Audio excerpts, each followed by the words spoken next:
Greetings and salutations. This is a follow-up video to an earlier video I posted about my new turntable. It's a dual CS618Q.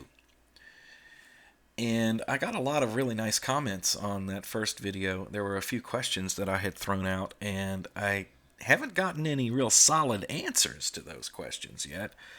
So I figured I would talk a little bit about it and maybe provide a little bit more information, and let's see if somebody can come up with something that is a little bit more solid. So the first question that had come up in that original video was, where is this turntable made? Well, a lot of people have said that later models at least come with a tag on them, a sticker on the back that says made in China. This turntable does not have that. A few folks have said that the turntable was designed in Germany by Dual, or one of the Dual companies, and that the first batch was made in Germany just so they could make sure they got all the bugs out of it before they turned it over to manufacturing in China. I don't know whether that's true or not, but I do know that I have heard that. So I went and looked for the serial number on this turntable, and this is what I came up with.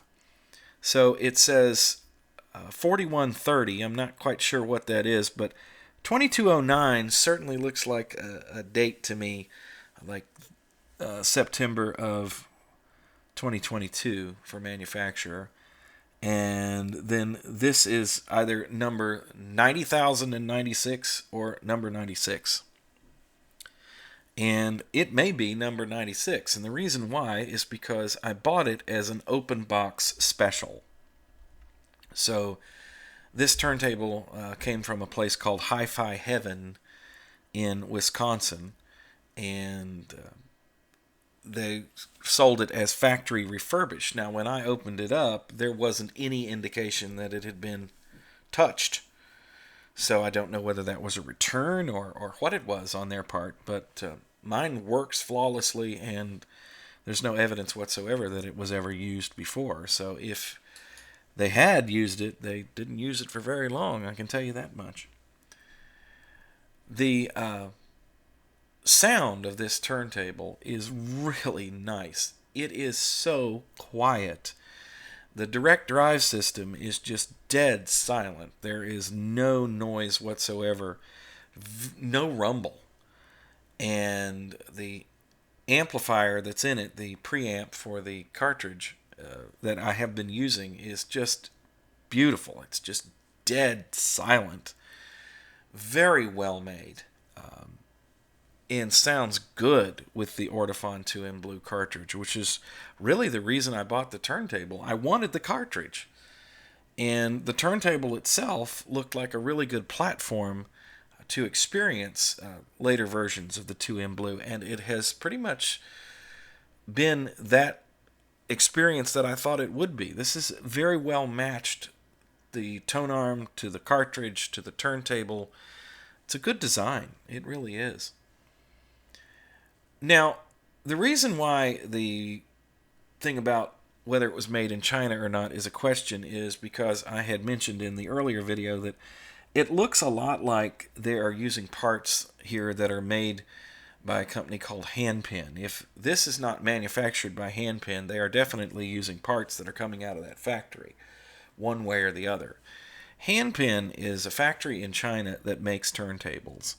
And they make turntables for Audio-Technica. They make turntables for Fluence in Canada. I have an Audio-Technica turntable that came from Handpin. It's nice. I have a Fluence RT85 turntable, and it has proven to be a very well-made turntable as well.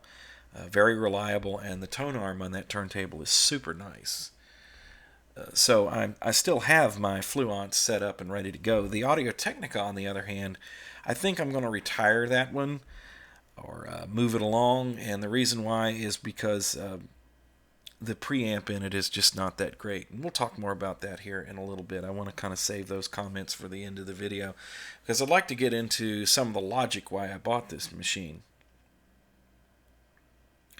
So we're still totally we're pretty sure that the newer models are being made for sure in China by this particular version of the Dual company. Somebody in the comments said that Dual had split off into three different companies, two of which are making turntables in one form or another. This Dual has a whole new line of turntables, and they are very nice. Another thing that had come up in the video that I had commented on was this head shell that Dual is using. So we're going to zoom in right here on it. There we go. Now it's letting me do it. And you kind of, if you guys have been around turntables for a while, you might notice that this looks vaguely familiar, and in that they have a version of this head shell that Audio Technica makes, that, or at least it appears to be. Now I mentioned that in the video.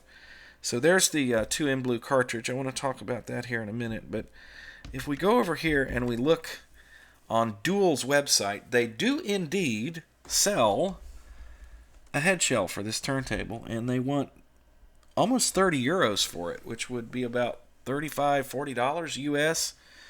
I don't know what the shipping would add to that if you bought that here. And if you look carefully at it, it certainly looks an awful lot like this one. This is an Audio Technica HS3. Audio Technica has two versions of this head shell. One of them is silver and the other one is this gray-black, which looks an awful lot like the Dual. If you look carefully, they look to be pretty much the same dimensions to me.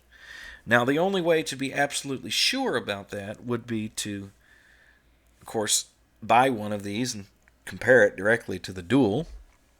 I'm not going to do that because that's what, $30 US just about, and I don't need one right now. But if you happen to have a connection somewhere to like a turntable store, you might have these HS3 head shells in stock, and you might take one out and kind of look at it next to the Dual and feed me back some information. I think that would be kind of good to know for anybody watching these videos, whether these two head shells are actually compatible or not. One guy in the comments said, well, you won't be able to buy one from Dual and you won't be able to get that. Seems to be really down on the whole thing. I don't have a problem with it. Honestly speaking, I don't plan to swap cartridges around on this turntable. It's one of the reasons that I bought it, was I wanted a cartridge, a modern cartridge, that was neutral and clean and sounded good and gave me the same sort of sound that I was getting from the Stanton 680EL I did a video about not too long ago. That Stanton 680EL, actually, unfortunately, I broke the mounting hardware off the top of the cartridge. It's welded, it's spot welded on there, and it was kind of, the cartridge looked like it was somewhat askew in the head shell, and I went to give it a little twist, and it just popped off. And that's just because it's a 40-year-old weld. Now you can go check that original video out. Those cartridges I came across in radio stations back in the 80s when I first started hanging out in radio stations. There were a lot of Stanton cartridges around, and I was very impressed with the sound, having heard them on the air. And fortunately, the Stanton EL gave me an opportunity to really hear what these cartridges sound like today. And so when I was looking around at options, I was looking for something that had a similar sound. Well, the Ortophone 2M Blue certainly did have characteristics in common with that original Stanton, although I think this is actually a little cleaner. In past videos, I have had not such nice things to say about the Ortophone 2M Blue and the 2M series in general. And the reason why that is because the first generation of the 2M cartridges had an issue where the coils could be very easily overloaded. These cartridges, in their original form, could produce a lot of output way above the I think it's 5 millivolts that they're rated for, and it would be like, just 8, 9, 10 coming out of the cartridge. And that would either overload the cartridge itself or it would overload the preamp that it was driving. And so I was kind of put off by that. The one that I have now that came with the turntable that I just bought is a later generation, and there's a much better match between the magnet flux and the coils in there, and it's very clean, and it is extremely well balanced, both tonally and the channels themselves are balanced, the right and left channels. It's absolutely beautiful with a pair of headphones on to listen to. Now, another thing that came up in the comments was in the last video, for years I called this company Ortofon. Fawn, right? And then later I was told by a couple of different people that that was not necessarily the correct pronunciation, that it should be ortophone. Somebody said, no, it's not, it's ortophon in the comments. So you can't win for losing. So which one is it? I don't know. The way to settle this, by the way, would be to call the headquarters of the company and see how they answer the phone. I did that one time with somebody years ago who was giving me a hard time about TIAC, which is another audio company. And I've had a bunch of TIAC equipment through the years. And they said, no, that was pronounced teak. No, it's TIAC. And so I called TIAC USA. I handed them the phone. And, of course, when they answered the phone, they said, TIAC USA. I said, see, that's what they call themselves. So that kind of ended that argument. It don't matter. It's whatever you want to call it is fine with me. I'm not one to get all wound up about pronunciation, although I do try and get it right. Nonetheless, it's a wonderful sounding cartridge, and it's a huge upgrade from the 2M Red. The Ortophones, they tend to be very neutral, which is what I was looking for. Like I said, I was looking for something that would give me a sound akin to what I was getting from the Stanton 680EL. And this all started because I had bought a batch of 45s a few months ago, and one of the 45s in there was Looking for Love by Johnny Lee, which is an extremely rare record. It's hard to find that on CD.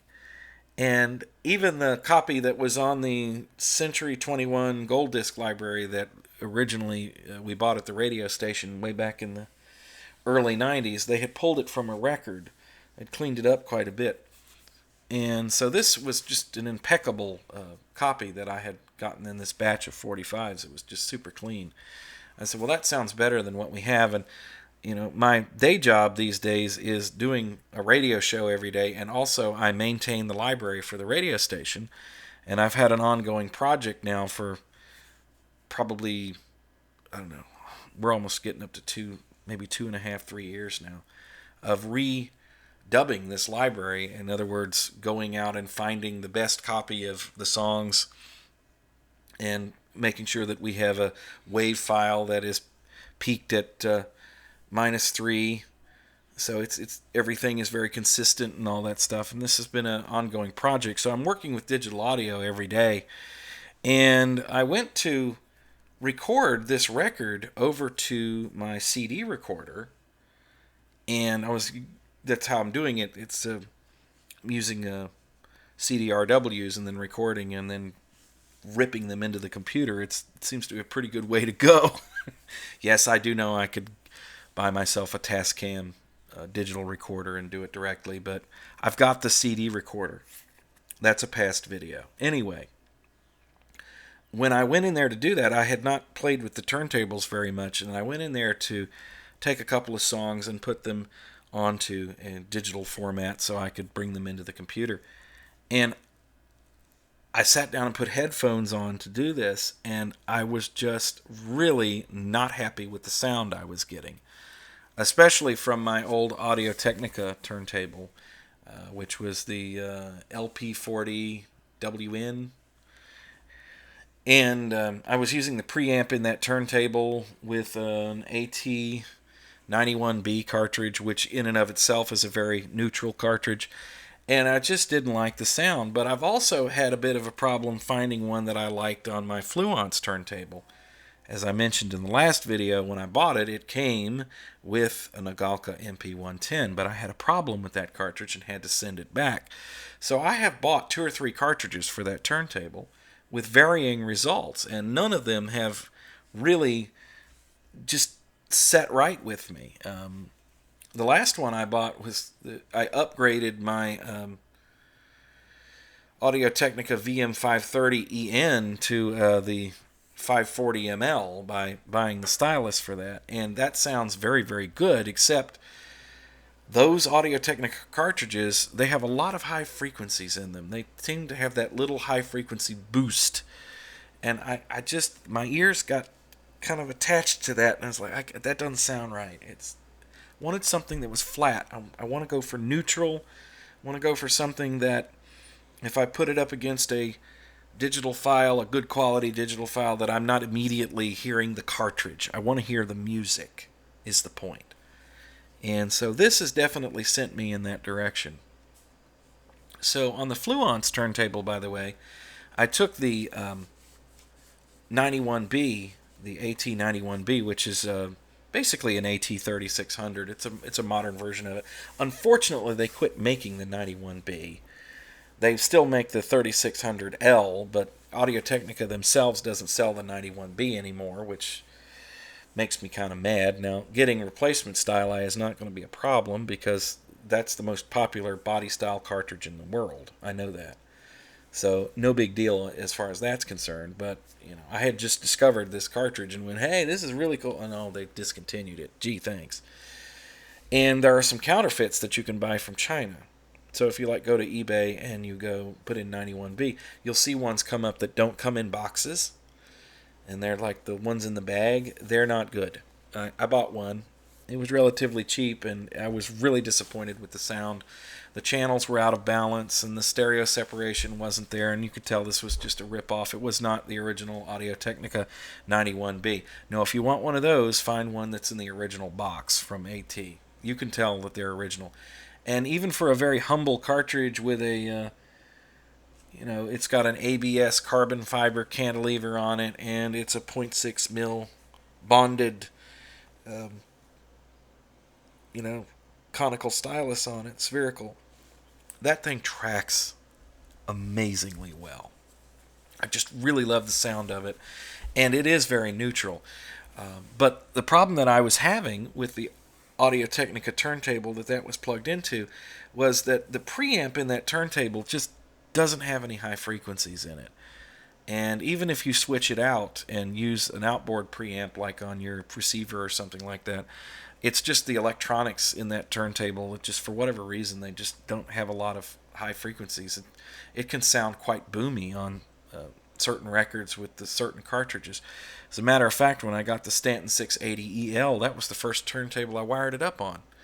And I was really shocked at how crappy it sounded. It was boomy and I didn't have a lot of high end, and I went, this is not right.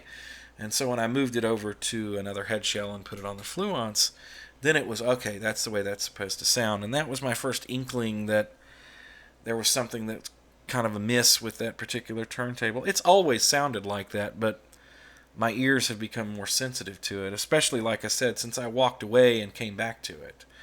You can get used to hearing just about anything. You adapt to the way things sound, and then if you have a reference, which in my case would be all of the stuff that I'm working with every day, it'll really get your attention. You'll be like, oh, wait a minute, that doesn't sound right.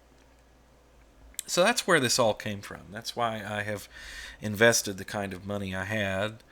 And I didn't pay the full price for this turntable. I paid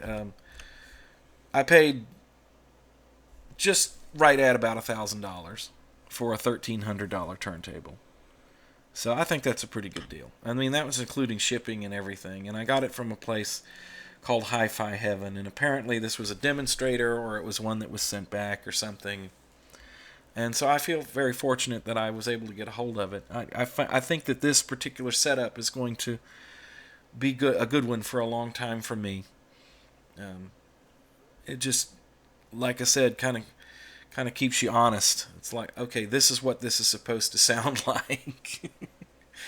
Because you can really get off into it, you know. You can the equipment is not supposed to color the sound, folks. That's the main thing here, and that's something when you're dealing with analog audio is that because of the inherent imperfections in analog, there's no such thing as a flat cartridge, for instance. They just don't exist. You can get pretty close, but there's no cartridge that has an absolute flat frequency response. There's no cutter head with an absolute flat frequency response. It's just we're kind of just poking at this. I mean, that's part of the fun, actually. I mean, digital, on the other hand, if you feed it flat, it will reproduce flat, at least in the digital domain. The problem always comes when you have to take the digital audio and convert it back to analog, because when you start getting into the analog world, when you're dealing with speakers and microphones and cartridges, ain't not one of them sounds the same as the others. It's true. But you can get pretty close to flat. You can get somewhere where it's like, okay, that's acceptable. And this, to me, is where my ears are at right now with this. I'm very happy with it. So the other thing that I love about this turntable is the direct drive. I think I may have mentioned it earlier in this video. It's just so quiet.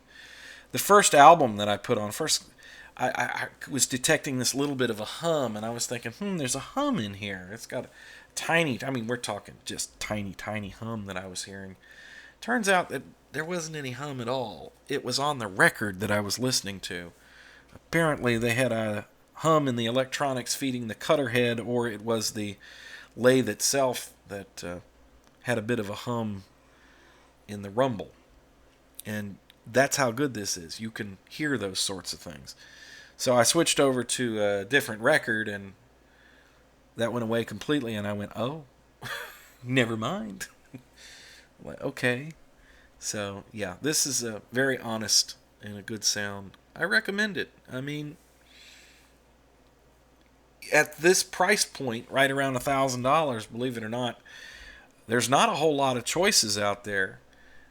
And you're trying to get above the variability of the lower priced turntables. It's not that the Fluence RT85 is a bad turntable. It's absolutely positively not. But like I said, I've had a problem getting the cartridge getting a cartridge that matches the arm well, and I've tried several different cartridges, and the results have been good, but there's just not fantastic. You know what I mean? I've not been able to really dial it in. I think part of that is the cartridges I've been putting on it, and part of that is just the fact that the turntable was designed to run an Agalka MP110. That arm was designed around that particular cartridge because this is an RT85N, and it is a slightly different tone arm than the one that comes with the RT85 that ships with the 2M Blue. So matching the tone arm and the cartridge is extremely important, I have come to find out.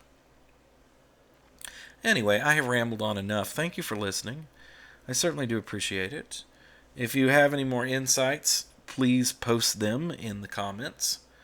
I would love to hear what you have to say, and I will put I'll put this video in a pinned comment. I think I had said that earlier, if I had not. And the original video, if you want to check it out, is in the description for this video. So that'll all make sense if you watch them both together.